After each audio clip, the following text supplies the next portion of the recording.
Lopez, begin the evil podcast for villains and jerks and people who don't pick up their litter. No hablo español. Oh, this is going to be a one-sided conversation then.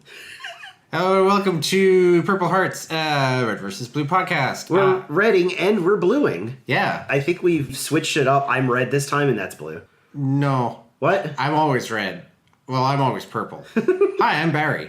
I'm Mattie. And we have made it to season 3. Yeah. And plot is definitely happening. The plot is happening. To the point that it might be good to have a kind of quick plot synopsis up top. Yeah, because there's enough of a plot here that we can recount it so that we're not just kind of meandering through it this time. Events actually occurred in a meaningful sequence. Oh, god damn it, Griff, a process is occurring. A process occurred, and we watched it occur. Yeah. Is there anything you want to say before we hit that? No, you just got into it, it's fine. Alright, so this is from memory, but I'm great at remembering things, so this is gonna go great. At the end of season 2, Tucker found out that Red and Blue are the same army, but Doc, who is possessed by O'Malley, who has established is a supervillain when he is possessing Doc, kidnapped Lopez, and they all went into the teleporter together, and that was the end of season 2. Leaving behind Donut, Sheila, Tex, who was late to the party, and Tucker, who got a little bit exploded. Everyone else went into the teleporters, but the teleporters had been sabotaged, so they all ended up in different spots, breaking into little subgroups. And may I say up top, taking your ensemble and breaking them into weird little groups, like characters who haven't interacted with before,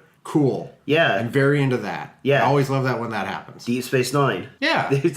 Julian and fucking Miles have never interacted before that one episode. And then they stick with that. Yeah. Sarge and Caboose end up in the worst place you could possibly end up, a Halo multiplayer match.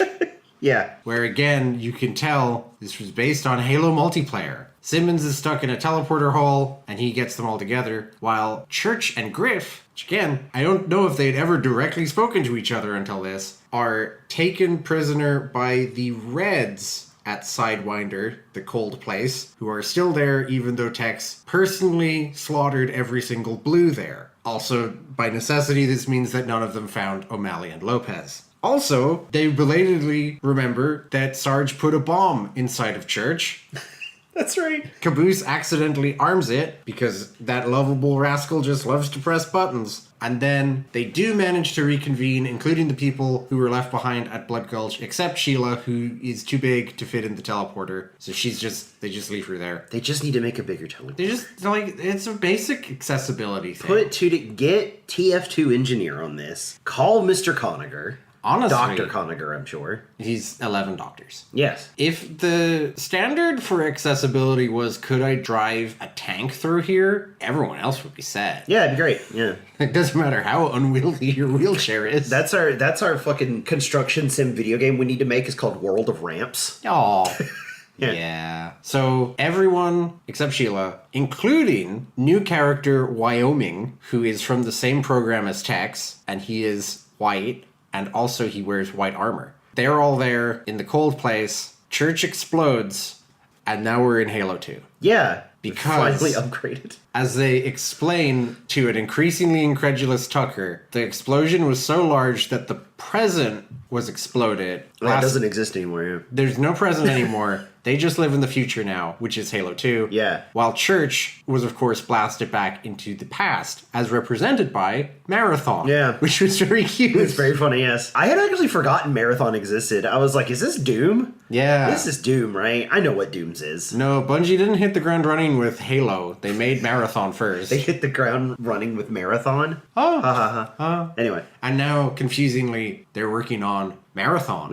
Marathon is their current thing that's being churned out by the big studios. Yeah. But it used to be a weird thing. A weird little sci-fi story about AIs going rampant. Oh, yeah. And, it was...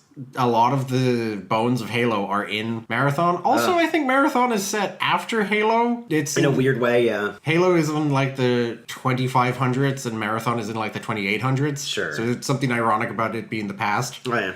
But yeah, that's cute. And then most of the cast winds up in a big turbine building that is being held by O'Malley and Lopez, who is now just ahead, and also one of the red guys from before. They meet up with Tex. They do a terrible, terrible assault on the base. Tucker finds a sword. They drive off O'Malley. The season ends with Red Team following a distress signal back to Blood Gulch. Oh, yeah. Yep. And Blue Team gets their first glimpse of an alien. Yeah. I literally, the end of my notes on the I liked this side, in all caps, a whole ass alien with 4 exclamation marks.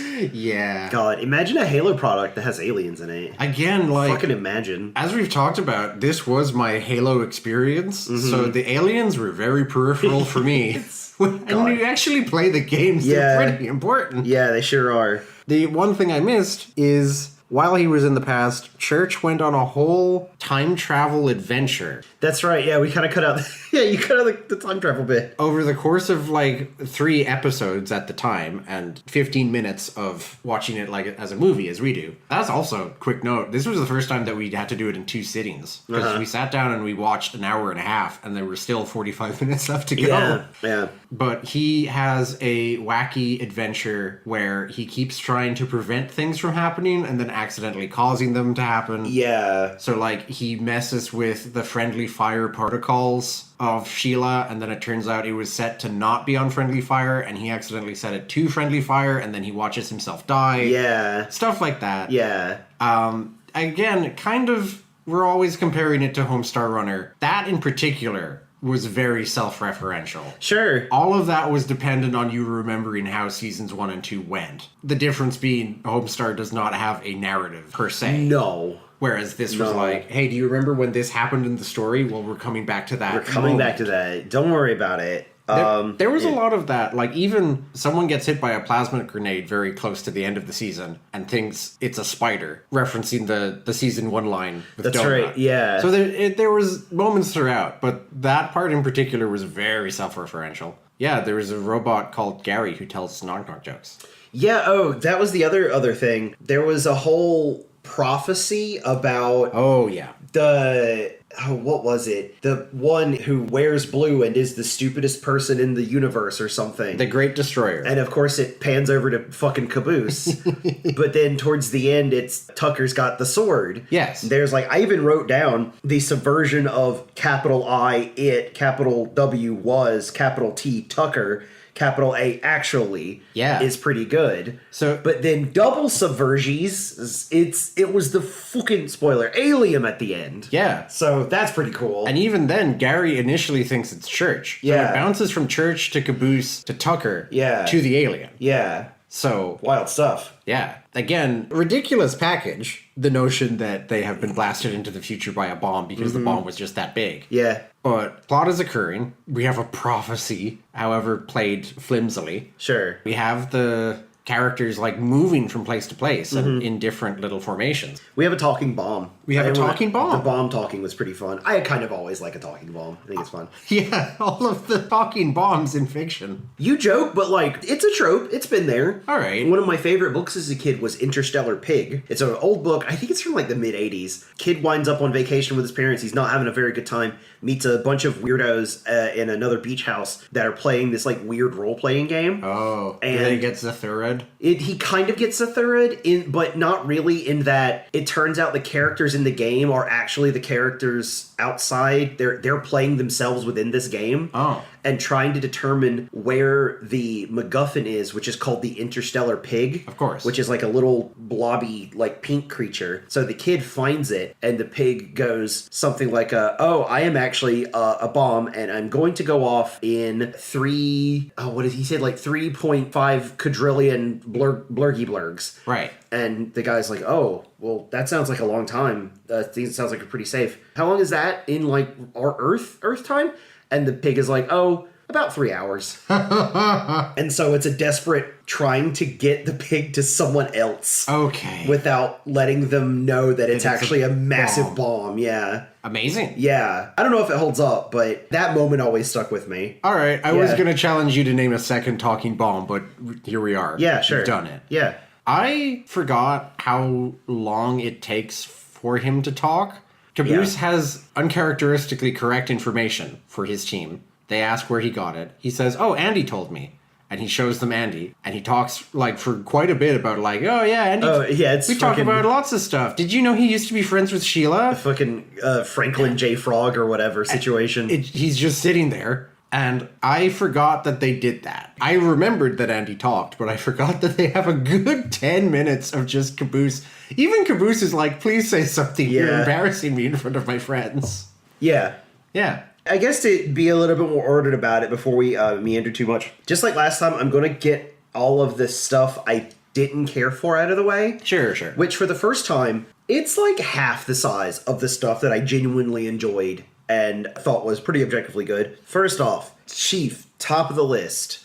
They're still using the R slur. Yeah. That sucks. But it was only 3 times. Okay. It was only 3 times. They are getting better. Yeah. They are very clearly getting better. And as I said to you, I think that is owed in large part to they've clearly gotten an audience now. Yeah. Like they're not just like a bunch of yahoos doing a silly little in-joke in Halo, because they have a real-ass celebrity in this one. It was insert name of lead singer of Bare Naked Ladies. We both forgot to look up his name. Yeah.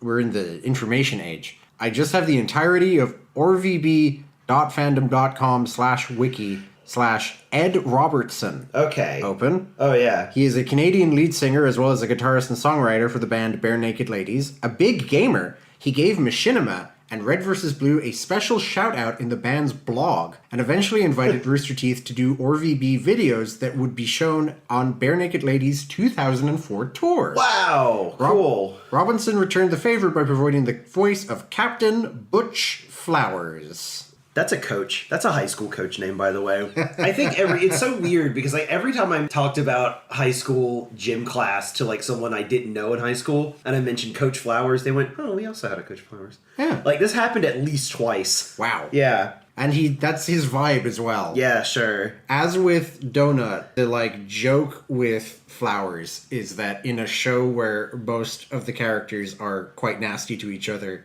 he is comically nice and upbeat. Yeah. And wants to just ruffle everybody's hair. Sure. Funny enough, the Coach Flowers that I knew in high school was kind of like that, actually. Here's a war memory of Coach Flowers from my high school. I was, of course, horrible at gym, so occasionally I would just find myself sitting on the bleachers reading a book in gym class. Wow. Sometimes I didn't fly, but Coach Flowers didn't care too much. Anyway, one day I was reading The Never-Ending Story. Spoilers, it actually does end. Boo. Anyway, so I'm reading The Never-Ending Story, and Coach Flowers walks up and is like, "Oh, what you reading?" And I was like, "It's The Never-Ending Story." as you spoke at the time. That's what I sounded like, yeah. And he goes, "Oh, yeah, I remember that movie. That movie was really good. You gotta be a crack to understand that book, though." Whoa. Yeah, it kind of got me, because it was like a teacher speaking frankly about a book. Yeah. Instead of being like, "Oh, I hope you enjoy it." No, he's like, "No, I didn't understand it." Yeah. It is kind of a weird book, granted. Anyway, I remember you, Coach Flowers. Thank you for everything. What else sucked about Red vs. Blue Season 3, in your opinion? I forgot we were talking about that. I forgot I was on a podcast. They're slighting on that, so I'm not going to worry too hard about that going forward, unless it's something really egregious. Also, I noticed there were fewer, "Oh, that sounds kind of gay." Woo, woo, woo. Yeah. I feel like they're going to cut that out, like, completely very soon. Right. Top of the list, Caboose still fucking sucks, man. Caboose is so irritating. He's still just being a worse Ed from Single D Ed from Ed, Edd, and Eddy. He's just being wacky, silly guy. Yeah. And it's just cringe. It's so cringe. Again, it's so interesting. I'm not saying that that's an incorrect or even surprising opinion to watch this in 2025 and come away with that. But it's just like, if Caboose wasn't Caboose, I don't know if they would have kept up into 18 seasons. Right. Caboose was the moneymaker. He was the t-shirt. And then Maybe that was actually the issue, is I didn't know Caboose in 2003. Yeah. I knew a bunch of dudes who acted like Caboose in 2003. Yeah. And those people were cringe as fuck. And Yeah. they still are. Yeah. Towards the end of the season, some of his lines were really good. Right. Like, I did laugh at a few of his lines inwardly. Not out loud. His delivery's just so bad. Like, I learned down the words, I always feel like I am waiting for him to stop talking. Like, the other problem with his delivery is that everything fucking stops dead for him to do his silly little funny voice about whatever. You could say that whenever Caboose has a line, everyone else goes quiet. Yeah. So he can deliver his line. Yeah. Nice and slow. The way that he talks. Yeah. Like, everyone else is like... Yeah. And like, snappy. That's the appeal of the and show. then suddenly the camera turns to Caboose, and Caboose goes, or whatever the fuck. That's what he's like.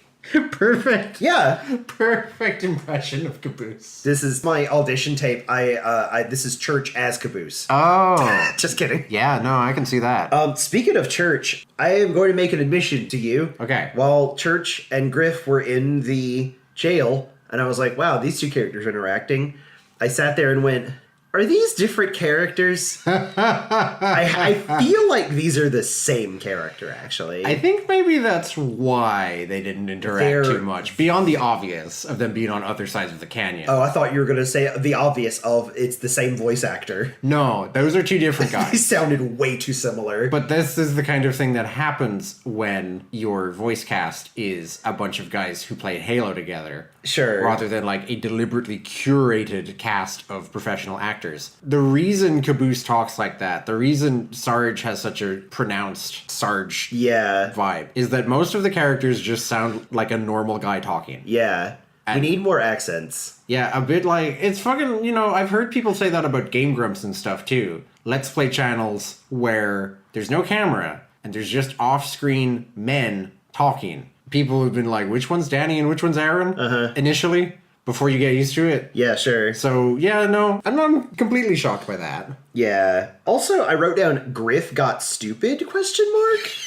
I feel like in this, maybe, I just felt like I was like, wait, he's doing something dumb, but I thought he was the smart one among the Reds. Like, I feel like Griff kind of oscillates between being another moron in armor and the reasonable one among the Reds. Like, I think that's fair. It is a bit fluid. Yeah. The smart one among the Reds is A, Lopez. Sure. And B, outside of Lopez, an extremely low bar. Yeah, of course. Like, even Simmons is the smart one, but, like, that's a different thing that's going on there. Yeah. So, Griff is the skeptical one. Griff Okay. is the one who's like, but why are we getting shot? Yeah. Why are we throwing ourselves? Why are we here? Why are we here? Yeah. But also, like, I think he's written in such a way that if there's a funny, silly line, he will just say it. Yeah, as sure. well. That's a reasonable observation. Right. The rest of my criticism, legitimate complaints, are all actually kind of related. Okay. It's after the time travel stuff kind of wraps up, it kind of just crawls along for the last act or so. After we finished, I kind of tuned out a bit. After we finished watching it, you turned to me and you were like, the time travel stuff was great, but after that, it was just a lot of meandering conversations about nothing. And I was like, yeah,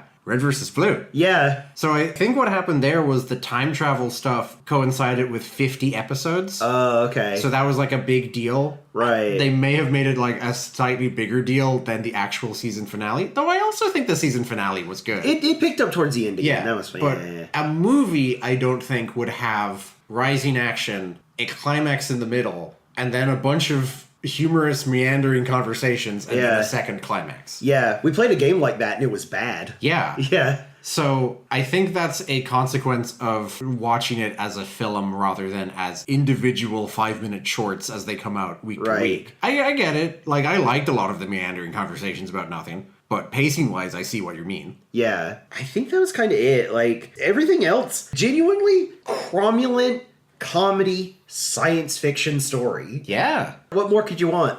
What indeed? What indeed? What More indeed. Lopez, I think. Yeah.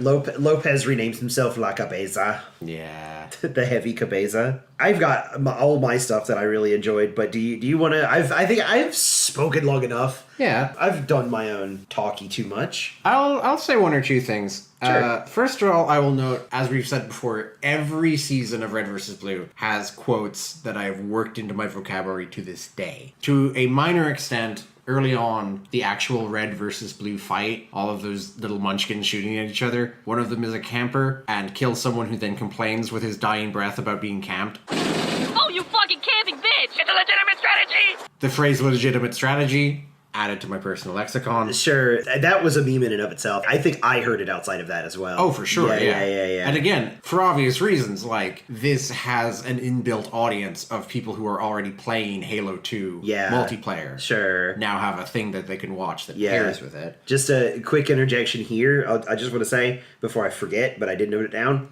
I actually really love those little guys. Yeah, I love the little... These are my kobolds. Yeah. This is what they're doing. Again, that was just Bernie Burns, the voice of Church, with his voice tuned upwards. Okay. I think he voiced every single one of those guys. Sure. Yeah, so legitimate strategy. Donut injures his hand and starts bleeding out, and Sarge just outright ignores him and says, "Oh, that's just blood loss. You'll make new blood. You just need some orange juice." Yeah. So, like, I've been in legitimate medical situations where I've been like, oh, I better start drinking more orange juice.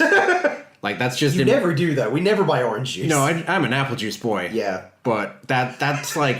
What? Sorry. Is there something humorous about that statement? I'm an apple juice boy, Barry 2025. Yeah.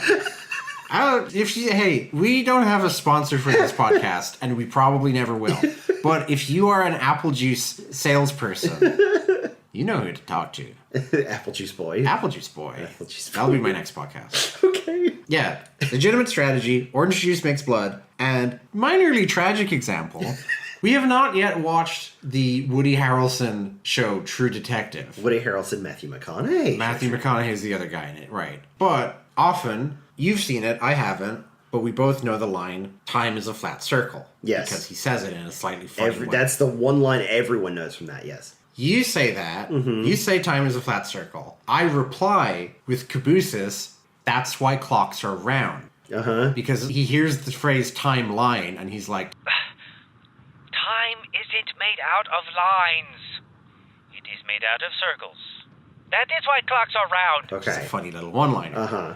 And I pointed that out to you, and you were like, huh? Yeah. And I was like, no, I say that every time. And you were like, no, every time I say time is a flat circle, I just kind of giggle to myself afterwards and don't hear what I you straight say. up don't remember you ever saying that. And I swear I've said it like 15 times. I believe you. You're the apple juice boy, not the gaslight boy.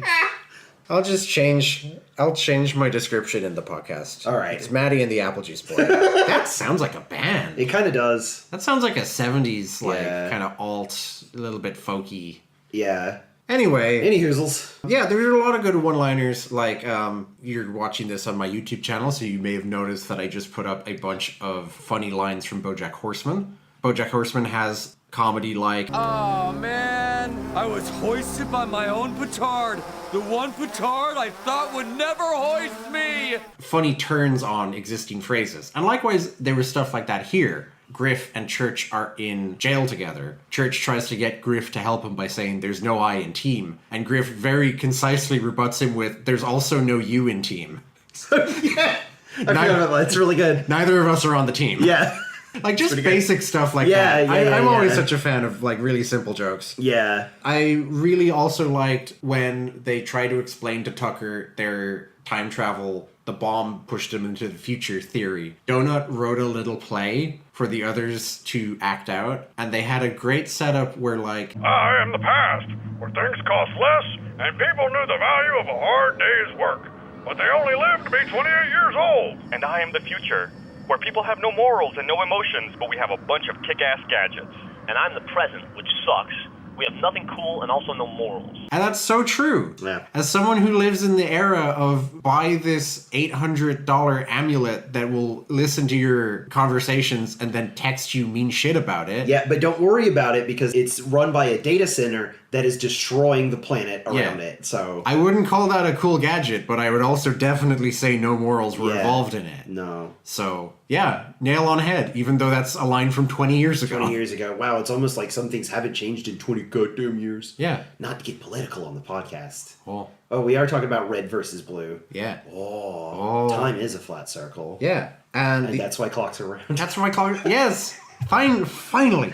Jesus. The other thing I wanted to bring up, and I wanted to hear your opinion on it, is that for the first time we have seen little flashes of genuine non-comedic emotion. Yeah. There's exactly 2. Yeah, sure, But they were there. they count. Fucking Church has a character arc. Church has a character That arc. was nice. I didn't note that down, but I did genuinely like that. He has a speech to text where he apologizes. Oh, speech to text. Oh, God. No, anyway, sorry. All right. He has a speech where he genuinely apologizes to Tex about failing her as a boyfriend. Sure. Just being a shitty guy in general. And he does cap that off with, but hey, if this works, you should build a statue for me. Yeah. Which is what the MCU is trying and failing to do when they do things like someone tries to say something heartfelt and then a toilet flushes. Yeah. There was actually genuinely a beat or two between him finishing the speech and him changing his mind and going back to the comedic stuff. Sure. But without any kind of comedic beat to it at all, was just a little bit before that, he ends the time travel adventure. He goes up to Sheila right after everyone else leaves and talks to her for a final time, and then he follows them. And Sheila's like, well, I guess I better switch off to conserve some power, and just kind of gently lowers her turret. And then we get this long, silent, unbroken shot of the empty canyon. Yeah. And it just lingers on that, and then it moves on. Yeah. And there is no joke. It is just like a view of, oh, well, I mean, it's only season 3 of a comedy show, but also it's kind of the end of an era. Like, we're done with Halo 1 now. Yeah. Oh, I guess that is what that meant. I thought it was more like, despite everything, this place hasn't changed at all. Yeah. It's like, it was kind of all for nothing. Oh, that too. Yeah, sure. That is a definite theme of Red versus Blue. Sure. The deeper you go into Red versus Blue, as with a lot of nominally comedic internet narratives, the deeper you go in, the more it starts taking swings at emotional stuff. Right. And we are seeing the first... They would never have done that in season 1 or 2. Can we talk briefly about some of the technical improvements? Oh, for sure. Chief among them, the better microphones. Yeah. I could actually hear most of what they're saying this time. That's interesting because I had the opposite problem. Early on in season 3, I struggled more than usual to hear what people were saying. Okay. By the end, though, it's fine, yeah. Yeah. No, I was just like immediately like right out of the gate, I'm like, oh, thank God. Like they were still like appropriately modulated to sound like they're coming from the inside of a helmet, a MasterChef helmet. Yeah. But like it was not as bad. It didn't sound like a terrible web mic on Discord or whatever. No. They didn't have Discord back then. God, yeah, I just had that thought this whole thing was made without any kind of Discord or anything. I think genuinely Gus Sorolla, who voices Simmons, was like in a different country for a stretch and was just recording over the phone, like an international telephone. That would make sense. Yeah, that's about right, huh? The other thing, they are still sprinkling in little bits of like genuine animation. Oh, yeah. And it's very small, understandably so, because I don't take any of them to be animators immediately. No, not of this batch. It's mostly the mouths, like Vic, his animated mouth. Yeah. But then also, we'll call him Marathon Church. Oh, yeah. We kind of didn't mention, when Church is in Marathon, it doesn't look like a Halo uniform. It's a Marathon character. And the Marathon helmet does not cover the mouth. Yeah, so you have to see fucking Church's mouth. And it's not bad, actually. Is that the only time we see the skin of one of the characters? I think it genuinely is. Wow. Later seasons have more characters who either take their helmets off or, hard as it is to fathom, people who don't wear armor 24/7. Wow, wild. But the original Blood Gulch crew keep their helmets on just because I think they decided it would be weird to actually canonize any. Yeah. And, like, there are hints. Like, people will depict Simmons as ginger because he says he's of Irish ancestry. I think it's established in like a side video that I almost called him Dexter, like he's my friend.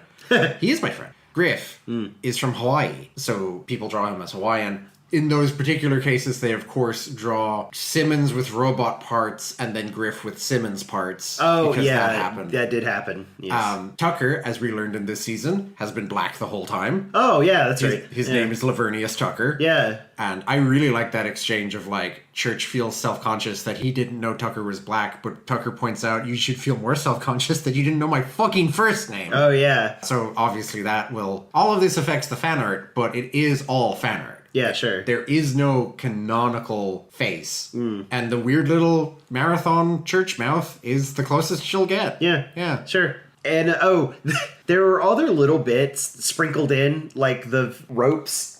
Like Tex was like tied up around a tree or something. Just has like a PNG of a rope around her that is then lowered when she is freed.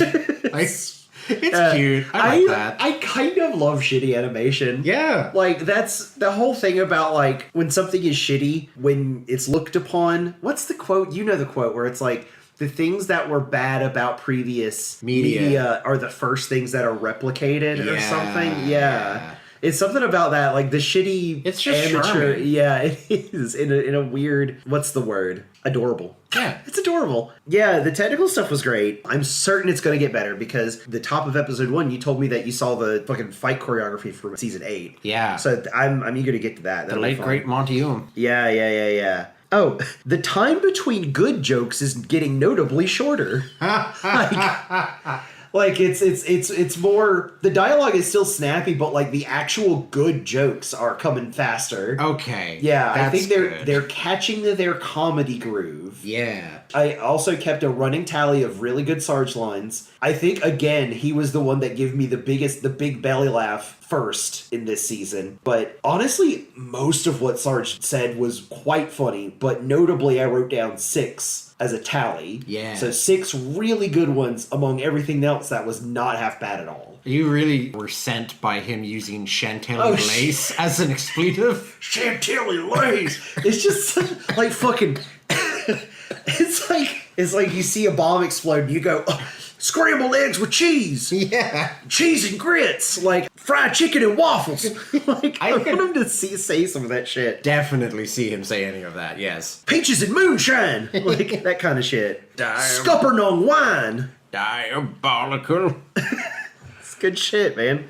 I have a note that I don't remember. Oh, hit me. D Battery's joke is pretty fucking good. Is that where? Yes. Yeah. So O'Malley found out that Lopez had a weather machine inside of him the whole time. That's right. That was invented by Sarge, but Sarge was never able to complete it because there was one vital component that he wasn't able to get.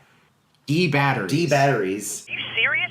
You couldn't find D batteries. Only at gas stations, and they're just so darn expensive there. Yeah, like that's so funny because yeah, a lot of things in like the 90s and early 2000s still were powered by D batteries. I think there were some like gaming electronics that were powered by D batteries. Right. And I don't know if you remember them because you're younger than I am. D batteries were like twice the thickness of an AA battery. They were fucking big. Oh, the square guys. No, those were like little 9 volts. Like D batteries were like a bigger around than like a €2 coin. Okay. Like they were fucking huge. Right. Like you could chuck one at your cousin or whatever and you would get in real trouble.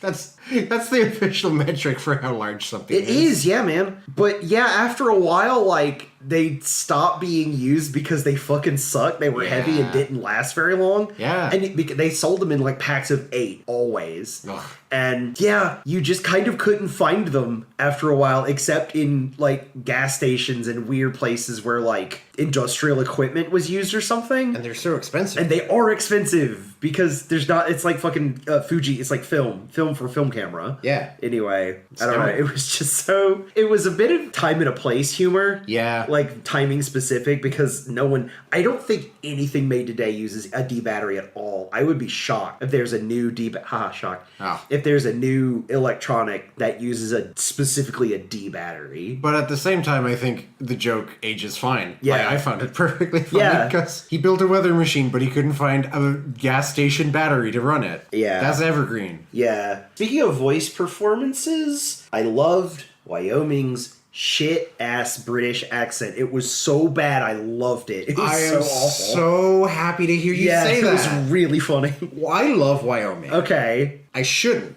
but I do. Sure. And part of that is poor Matt Hullum, who is doing the voice for Sarge.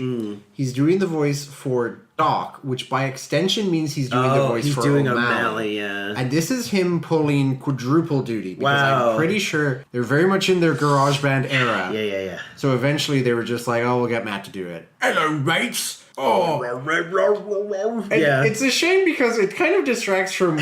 I really like his establishing character line, which is like... Looks like it's your lucky day, mate. Oh, thank God. Don't have time to torture you, so I'm just going to have to kill you. Yeah. Like, that's great. That's Yeah. what I'm about. But good God, the accent. Yeah, he did kind of sound like a British bulldog with a kiwi in his mouth or something. Yeah, he's like swallowing a lot of his. Yeah. You can tell what he looks like under the helmet. Yeah. It's veering into Australian at points. Yeah. And it's great. Yeah. I love Wyoming. It's also, I think I wrote down, I need to maybe give some context when I write down these notes. Okay. Quote unquote, Nevada. Yes. Very good joke. They find out about Wyoming. Tex explains. Everybody in the division was paired with an AI and codenamed for a state. What was your code name, Tex? Nevada. That's right. Which is Very good. I can confirm with my future knowledge that is explicitly an in-universe joke. Okay. She is Agent Texas. Oh, okay. Yeah. Oh, I see. That's fun. That's another one of those, like, we saw that joke coming like a mile away, but it was still pretty funny. Yeah. So, yeah. I've been pleased to talk about how this is starting to kind of solidify as a narrative. It's still definitely, undisputably a comedy, but it's getting a bit more characterful. It's getting, like, sadder moments in. And yet they seem to do a lot more fourth wall jokes this time. I noted that immediately. There's one, I think, like 4 or 5 minutes in. Yes, They which- do a fourth wall joke. Unfortunately is, I think, the worst one. Oh. Because Tucker is on the floor moaning and he asks Sarge to build him a new body. And Donut, instead of saying, we ran out of parts or Sarge isn't here, which would both be valid responses, says, we can't because we overused that joke. I thought that joke was fine, but yeah. It wasn't my favorite, but Sure. I did like all of the other ones, of which I have at least 3 more. Please do, because I don't remember them right off the bat. During Donut's terrible play, he casts himself as the, quote, faceless narrator, and Tucker is like, you have a face, I think. It's pretty good. I think about that, yeah. Because none of them take their helmets off. Yeah. Church catches everybody up on his weird time travel adventure, and he's like, oh, it's a bit of a long story, and Tucker replies, that's fine, could you tell it to me in 3 parts? Yeah. Which, again, requires the context of Sure. episodes. Honestly, I meant to say this outside of the context, which I didn't get because we're watching these binge chunks. I thought it was a Back to the Future joke. I was like, 3 parts, yeah. Back to the Future part 1, 2, and 3. All right, that works. Yeah. And my personal favorite, when he goes back and he tries to prevent Butch Flowers from dying, it's established that Captain Flowers died in his sleep. Flowers is like, okay, well, I'm going to go to bed now. And Tucker is like, it's 3 p.m. Oh, because there's no nighttime. Oh, yeah. Then he just walks into a corner of the base and goes, And now to go to sleep standing up with my eyes open, as is my custom.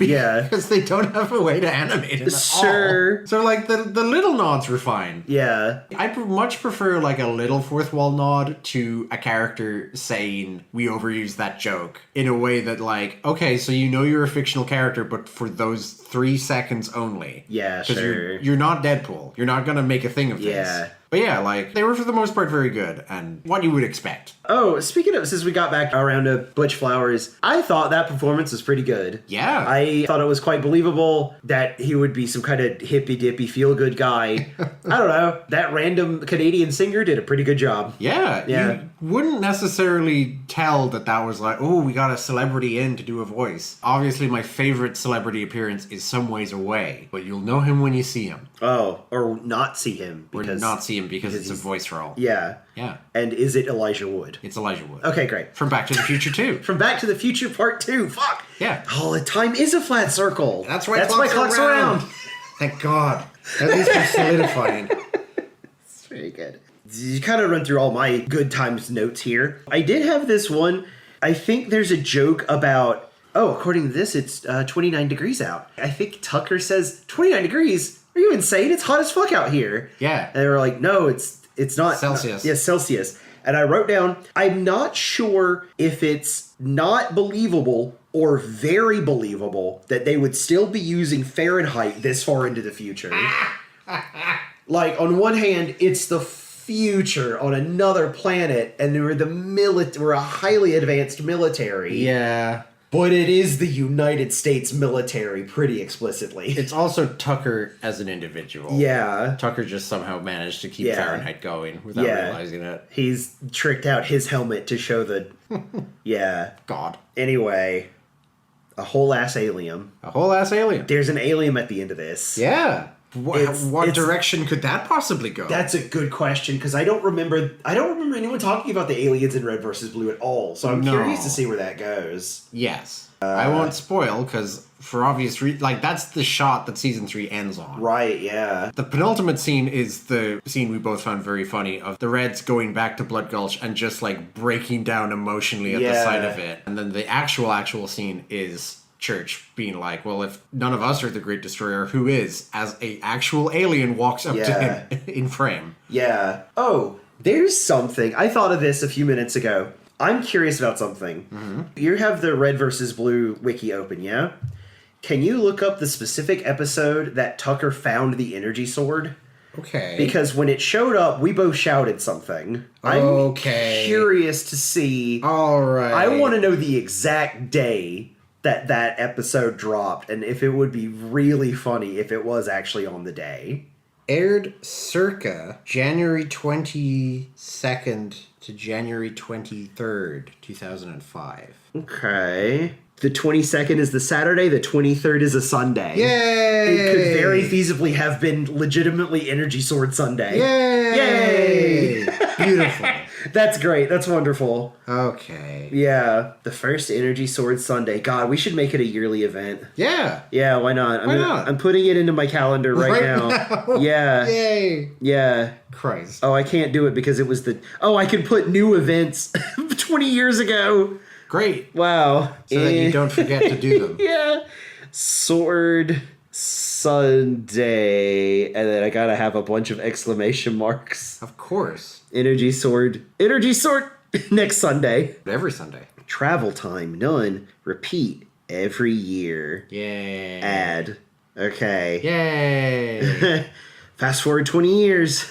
The next one's coming up in a few months. Oh, yeah, gosh, you're right. Also, I've managed to put it on the 23rd every year. Oops. Which is, as we all know, always on a Sunday, mysteriously. Yeah, it's weird how it does that.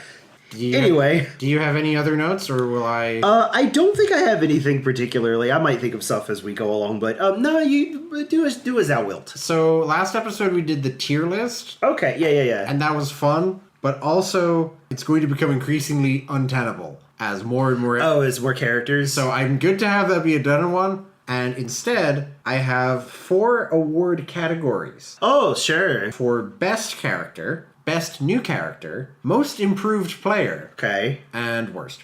Okay. Starting with Worst because there's just the least to say about it. I actually struggled to pick a Worst, which is a good sign. I'm giving it to the Reds on Sidewinder. Because I'm given to understand from the wiki that they had more shit to do in the drafting stages. Okay. But a lot of stuff happened in this season. Oh, yeah. So they were cut down. They're just pretty faceless, actually. Yeah, we didn't actually go into it too much, even though I said I love their weird, dumb little kobold energy. No, not the Reds and Blues who fought each other. Oh. The Reds who kept Griff and Church in jail. Oh. And said and did nothing. Oh, I forgot those guys. There you go. See, yeah, that's why they got the award. Okay. For least interesting. Okay. Because they didn't do anything. Okay. Like, yeah, you liked the little kobold guys who were blowing each other up. We didn't get anything like that from Sidewinder. Okay. Most improved goes to Tex. Okay. Because I feel like Tex is settling into the cast. From previous seasons, they were deriving humor from how scary she was. Mm-hmm. But that was still kind of like a straight man thing. Sure. They are getting wackier with it. Like, they established that she punches them in the head while they're sleeping for no reason. And oh, yeah. Caboose is like, I thought the Tooth Fairy was just mad at me. I did like that line. Yeah. I'll give you that one. Like, it's still, she's the kind of stereotypical scary girl, but like, they're going to zanier places with it. And she's saying zany stuff with them. I know plotting when I see it. That's plotting. Maybe they're scheming. No, scheming looks different. That's definitely plotting. Best new, actually, there's a huge amount of... We have Gary is new, Andy is new, the Zealots, Captain Flowers, a bunch of people are introduced here. Sorry, I've just realized the computer's named Gary. Yes. And the bomb is named Andy. Yes. And I was like, yeah, the 2 kids from fucking Bob's Burgers. Wow. That's Andy and Ollie. Oh. Anyway, you may continue. Like I said, I've always liked Wyoming. Sure. He sucks. I like him. We will be seeing a bit more of him in the future. Okay. Best character, I, as always, want to shout out Sheila. Sheila gave everyone packed lunches, which was the only time in these 2 hours and 15 minutes that I went, aww. Yeah, very true. But as always, it is tough to beat Lopez. I love the arc where Lopez is just ahead, and he somehow manages to operate a tournament because he is, quote, very determined. Yeah. And then O'Malley demands that he build him a robot army that will grant him a day of victory, so Lopez programs them to win at a pace that will take exactly 24 hours. Yes, that was good. We've quoted that several times since we saw that. I think that was kind of our favorite, most agreed upon line. Charge. So yeah, Lopez remains my boy. Cool. Good. He should, because he's great. He's great. For next episode, I'll have a similar bit. I'll come up with some awards to deal out. I won't use your exact categories. I'll do my own. Do as ever you want. Do as I will. But I think that'll do me. I'm trying to think if there's anything that we kind of didn't cover. What the hell is Marathon about anyway? Maybe we should cover Marathon just to discuss it briefly. It's a rogue AI, right? I've gathered that all the stuff about AIs going mad in Halo is kind of thematically similar to Marathon. Right. I think it's about an AI that wants to become God, so you have to go through Doom levels about it to knock that shit off. But that's also what System Shock is. Oh, System Shock is supposed to be good too. Yeah, there's a lot of stuff in that vein, I'm sure. Sure. You know what? If I think of anything, it'll be on the next episode. Okay. Okay, I'll put a button on it. That was a good season. Yay! If I had, you kind of, unfortunately, do need the context of seasons 1 and 2. Yes. I which feel you loved as well, right? I think there's a supercut you can make of, the relevant stuff you need from seasons 1 and 2. Which should come to about 10 minutes?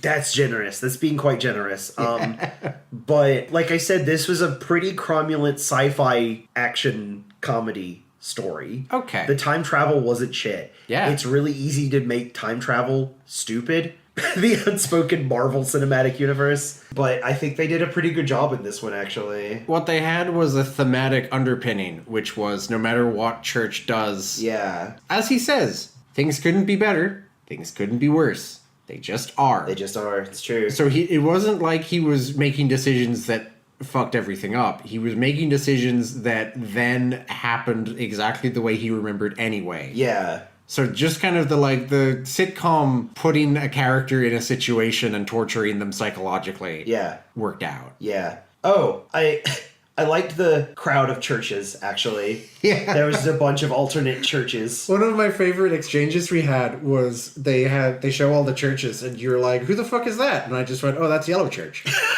Because it is. That's Yellow Church. No, that's Griff. No. Just kidding. Oh. I like how we didn't... So, part of the... Not to go back too far. The whole thing about the time travel, Church got blasted real far back, and then he told the computer to do a thing to fix it in 1,000 years. So he stood there waiting for 1,000 years. No explanation of how he lived that long. But he had a big beard. Yeah, he had a really long beard. Yeah. That was funny. Anyway, that's it. That's all I got. What about you? I like Red vs. Blue. It's got funny characters. It does have funny characters. They don't afraid of anything. Starting to think it's a funny show. Yay. Well, we only have... Starting to think. We only have 16 more seasons to go. Plenty of room to fuck it up. Oh.